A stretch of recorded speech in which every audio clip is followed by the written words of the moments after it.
used to have a saying about New Orleans in my first few years. I was director of missions here for 5 years, a year and a half before Katrina, 3.5 years after Katrina.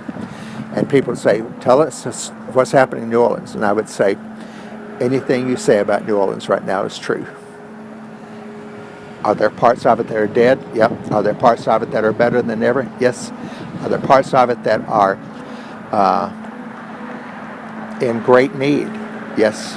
When you drive out Interstate 10 east, you pass great barren places there. There used to be shopping centers and apartments, buildings. They've all been torn down.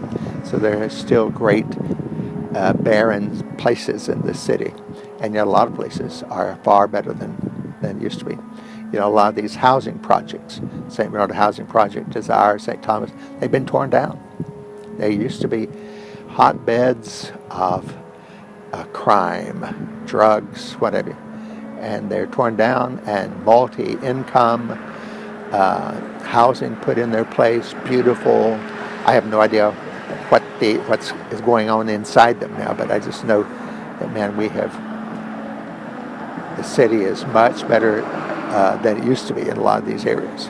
Where we are right here, this is the 17th Street Canal here.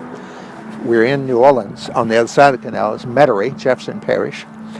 And this is the levee that busted, that flooded the Lakeview area of New Orleans. We're at Pontchartrain Baptist Church here, and as the water rushed in, it just blew out the side of the church. And right over here is a pumping station that the Corps of Engineers has put in since Katrina. I'm told that it cost $1 billion, because this is a massive thing in order to take care of the water that rushes in during a hurricane. So we're sort of at ground zero for much of the devastation that took place in New Orleans. Dr. Chuck Kelly used to have a saying before Katrina. He said, the churches of New Orleans want to harvest a field that they have not sown. Well, in the 10 years since Katrina, this field has been sown down because God has sent church groups, just thousands of church groups, from all over this country and from other countries, into New Orleans to help rebuild the city, help rebuild churches, and help people rebuild their lives.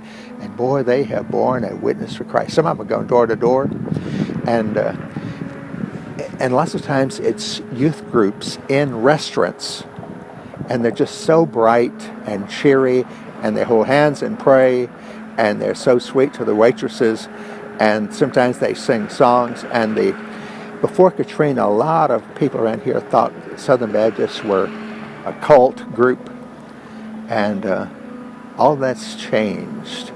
The city has been sown down with the gospel. So when churches have realized that and have moved out to reach their neighborhoods, they have reached a lot of people.